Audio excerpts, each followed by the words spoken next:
বন্ধন নিউজে আপনাদের স্বাগত। শুরু করছি আজকে। ইন্সপেক্টর পার্থ পল, সাব ইন্সপেক্টর সৌমেন বিশ্বাস রেডি থাকবেন। ব্যারাকপুর পিসি থেকে ইন্সপেক্টর সুরজিৎ চক্রবর্তী, কনস্টেবল পল্লব প্রামাণিক। মাননীয় মুখ্যমন্ত্রী মহাশয় তুলে দিচ্ছেন এই। মাননীয় মুখ্য সচিব মহোদয় 4টি টোল ফ্রি নাম্বার ঘোষণা করেছেন, যেই নাম্বারগুলি একটি হলো 1800-345-0166, 1800-345-0167, 1800-345-0168, 1800-345-0169। গোটা রাজ্য জুড়ে বিগত সরকারের সময় যেভাবে পুলিশ, স্বরাষ্ট্র দপ্তর তথা সামগ্রিকভাবে এই রাজ্যের বদনাম হয়ে গেছে, সেই জায়গা থেকে আমরা বেরিয়ে আসতে চাই। তাই এই টোল ফ্রি নম্বরগুলো আমরা শুধু ঘোষণা করা নয়, আমি এখান থেকে প্রস্থান করে সচিবালয়ে অর্থাৎ নবান্নতে কন্ট্রোল রুমেরও পরিদর্শন করব, যেখানে সকাল 8টা থেকে রাত্রি 10টা এই কন্ট্রোল রুমগুলি চালু থাকবে। একসঙ্গে 4টি লাইনে, একসঙ্গে 4টি লাইনে 5টি নাম্বারে সবাই গোটা রাজ্য থেকে অভিযোগ করতে পারবেন, যা আমরা নিষ্পত্তি করব এবং আধুনিক প্রযুক্তির মধ্য দিয়ে। দয়া করে এই টোল ফ্রি নাম্বারগুলিকে অপব্যবহার করবেন না, ব্যক্তিগত প্রতিহিংসা চরিতার্থ করার কাজে ব্যবহার করবেন না। সঠিক তথ্য দেবেন, সঠিক তথ্য দিলে যেমন উপকার পাবেন, আবার মিথ্যা তথ্য সরবরাহ করলে সেখানেও আইনে যা বলা আছে সেটা আপনার ক্ষেত্রেও প্রয়োগ হতে পারে। শুধু আমি বা আমরা নই, ভারতবর্ষের শক্তিশালী স্বরাষ্ট্রমন্ত্রী অমিত শাহজি তার 3 দিনের কলকাতা পশ্চিমবঙ্গ প্রবাসের সময় পুরো 2 দিন, একদিন উত্তরবঙ্গে এবং একদিন কলকাতাতে এই রাজ্যে পুলিশ এবং পুলিশের বিভিন্ন বিভাগকে আরও কি করে গতিশীল করা যায়, আধুনিক করা যায়, তার প্রত্যেকটা বিন্দু নিয়ে আলোচনা এবং সিদ্ধান্ত নিয়েছেন। আমরা যদি পুলিশের সংখ্যা নিয়ে রিভিউ করি তাহলে দেখব যে যেখানে ভারতবর্ষে জনসংখ্যায় পুলিশ রয়েছে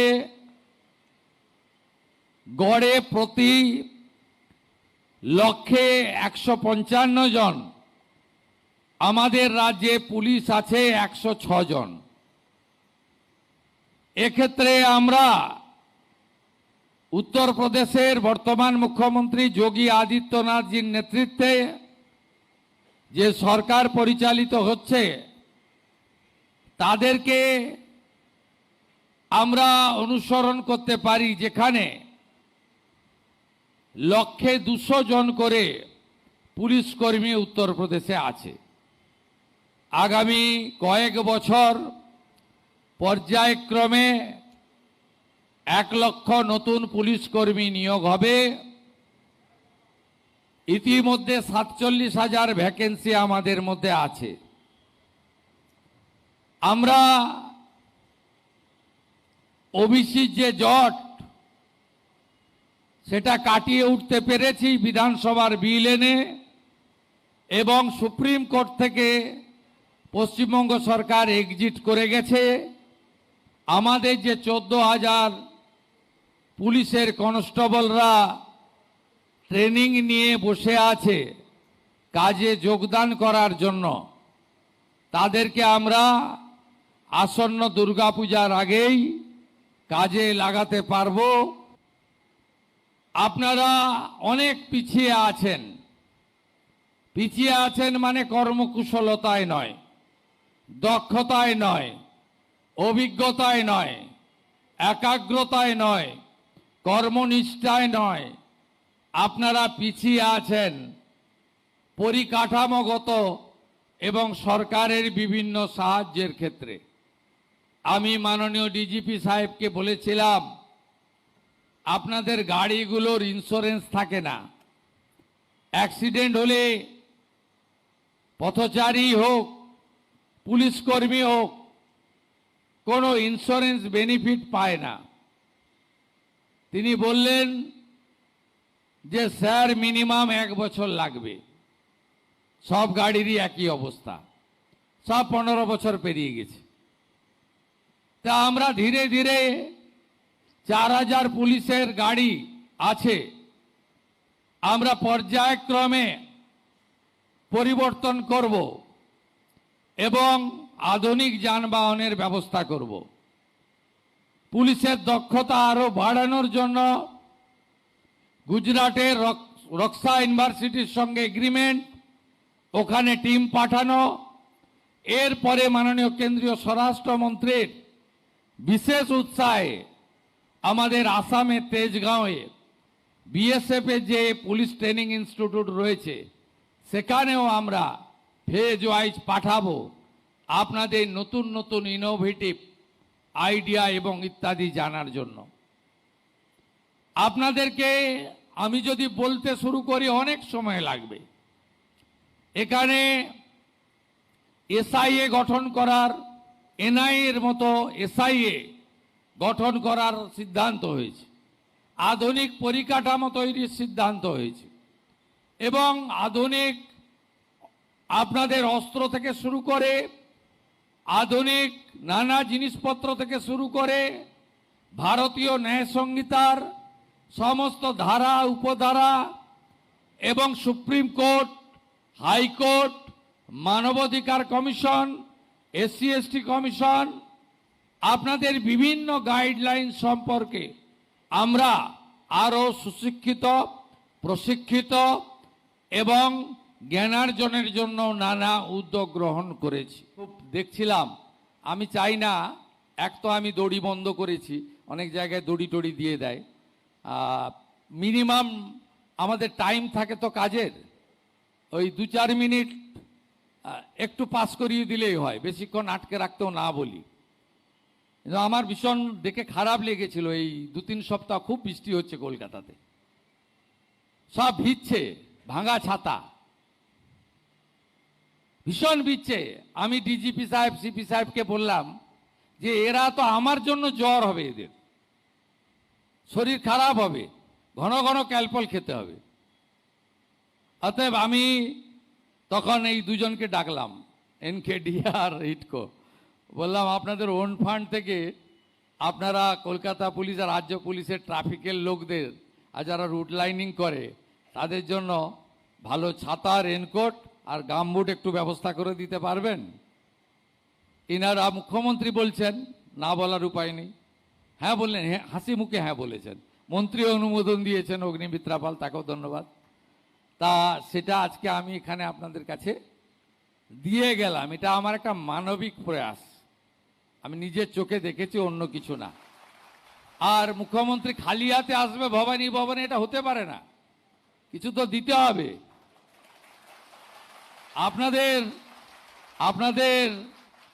আপনাদের রেশনে 2017 সালে 1500 টাকা ছিল রেশনে ভাতা, আমি পরে আরো বাড়িয়ে দেব, কিন্তু আপনাদের আমি দুর্গাপূজার গিফট দিয়ে গেলাম, অক্টোবর মাস থেকে 500 বাড়িয়ে 2000 টাকা করে দিয়ে গেলাম।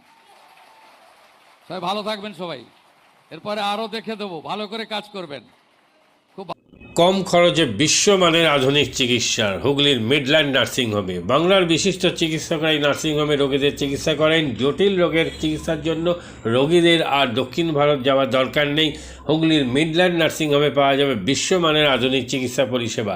এখানে প্রসূতি, মা ও সদ্যজাত শিশুদের বিশ্বমানের আধুনিক চিকিৎসা পদ্ধতিতে চিকিৎসা করে থাকেন গাইনো ও শিশু চিকিৎসকরা। দুপুর 12টা হোক বা রাত্রির 12টা, রোগীদের জন্য 24 ঘন্টা চিকিৎসা পরিষেবা বজায় রেখেছে হুগলির মিডল্যান্ড নার্সিংহোম। আমি ডক্টর মানস ঘোষ, আমি মিডল্যান্ড নার্সিংহোমের মেডিকেল ডিরেক্টর। বিশেষত্ব বলতে যেটা আপনি বললেন, একটা হচ্ছে এনআইসিইউ, নিউনেটাল কেয়ার ইউনিট। আমি বলতে পারি এটা আমাদের আশেপাশে হুগলি জেলায় নেই। নিউনেটাল মানে হচ্ছে যেটা বাচ্চা জন্মের পরেই প্রথম 28 দিনকে আমরা নিউনেট বলি, প্রথম ফার্স্ট 4 উইকস।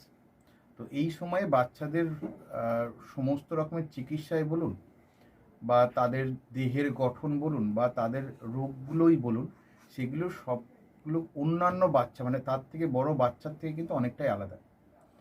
এবং এই ক্ষেত্রে বাচ্চাদের বাচ্চারা খুব সেনসিটিভ হয়, বাচ্চাদের রোগ প্রতিরোধ ক্ষমতাও অনেক সময় কম থাকে এবং এগুলোর জন্য স্পেশাল কেয়ার লাগে নিউনেট, এবং তাদের পুরো চিকিৎসা পার্টটা একটা আলাদাভাবে তৈরি হয় প্রথম 28 দিনের জন্য। আমরা এখানে চুঁচুড়া, বিশেষ করে চুঁচুড়া এবং হুগলিবাসীর জন্য এই জিনিসটা আমরা আনতে পেরেছি, যেখানে আমাদের বাচ্চাদের এই নিউনেটদের ক্রিটিক্যাল খুব খারাপভাবে যে নিউনেটগুলো জন্মেছে বা যারা জন্মের পরে যারা হাঁপাচ্ছে বা যারা মেকোনিয়াম খেয়ে ফেলেছেন বা যাদের কোনো জন্মের পরে কোনো রকমের শ্বাসকষ্ট বলুন বা কোনো রকমের অসুবিধে হয়েছে বা জন্ডিস ধরা পড়েছে বা অন্য কোনো কমপ্লিকেশান হয়েছে, সেই ধরনের বাচ্চাদের চিকিৎসা করার জন্য উপযুক্ত ব্যবস্থা আমরা এখানে করতে পেরেছি। তার ভিতরে আমরা বলতে পারি আমাদের এখানে ওয়ার্মার আছে সাফিসিয়েন্ট, আমাদের এখানে 6টা বেডের জন্য ওয়ার্মার আছে, এবং আমাদের এখানে phototherapy bilayer double surface phototherapy আছে যাদের কনজেনিটাল বা যাদের জন্ডিস ধরা পড়েছে তাদের জন্যে, এবং বাচ্চাদের ভেন্টিলেটার আছে আমাদের একদম নিওনেটদের জন্য। এই ভেন্টিলেটার সাধারণভাবে সব জায়গায় পাবেন না, এবং বাচ্চাদের বাবেল সিপ্যাপ যেটা একটা স্পেশালাইজ মেশিন, বাচ্চাদের যেহেতু ভেন্টিলেটার খুব বেশি লাগে না, কিন্তু বাবেল সিপ্যাপ বলে একটা জিনিস খুব বেশি লাগে তাদের অক্সিজেনের পরিমাণ কমে গেলে, তাদের শ্বাসকষ্ট হলে, সেটাও আমাদের এখানে আছে। এবং আমি কিছুদিন আগে আমাদের একটি বাচ্চা এখানে ভর্তি হয়েছিলেন যার শ্বাসকষ্ট হতে শুরু করেছিল জন্মের 6 ঘন্টা পর থেকে, এবং সুন্দরভাবে তাকে আমরা এখানে চিকিৎসা দিয়েছি। আমাদের এখানে দুজন খুব ইয়ং এনথুজিয়াস্টিক পেডিয়াট্রিশিয়ান আছেন, ডক্টর মৈত্র এবং ডক্টর ঘোষ। তো তারা তাদের দুজনের আন্ডারেই বাচ্চা ভর্তি ছিলেন। অন্য পেডিয়াট্রিশিয়ানরাও আসেন, বাট এনারা আমাদের এখানে সবসময়ই থাকেন মোটামুটি একটা স্তম্ভের মতো আমাদের নিউনেটাল কেয়ার ইউনিটের জন্য। এবং বাচ্চাটি এই মুহূর্তে খুবই ভালো আছে, তাকে আমরা ডিসচার্জ করেছি। এটা কি প্রিম্যাচিওর বেবিদের ক্ষেত্রে এটা বেশি প্রয়োজন হয়? ভীষণভাবে প্রিম্যাচিওর বেবি যারা একটু আগে জন্মেছেন বা যাদের ওয়েট কম হয়েছে, এবং অনেক সময় মায়ের বা ওয়েট অনেক সময় বেশি ওয়েট হলেও যে সেটা ভালো সেরকম নাও হতে পারে, যেমন ডায়াবেটিসের ক্ষেত্রে হতে পারে, বা অনেক সময় বাচ্চাদের বারবার জন্মানোর পর সুগার ফল করছে, এটাও আমরা দেখি।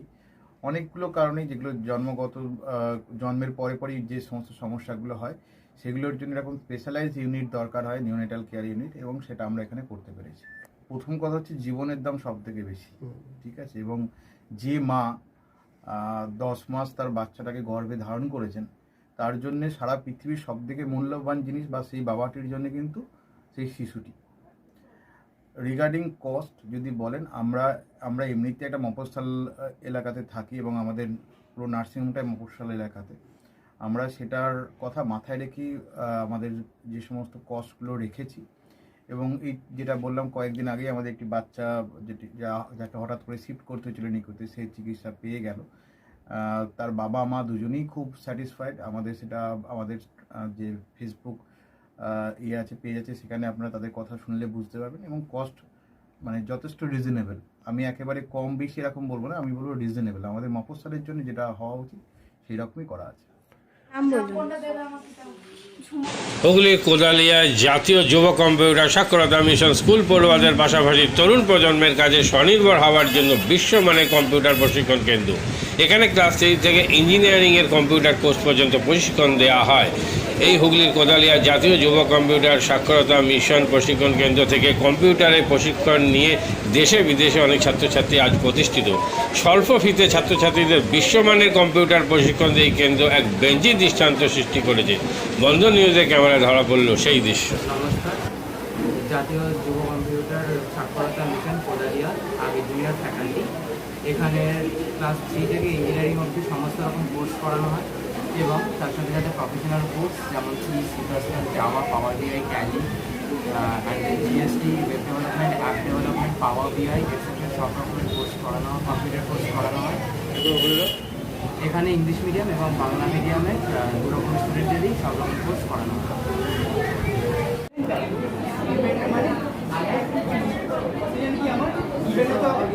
সেকেন্ড কি আমার ট্যালেন্ট, রাইট?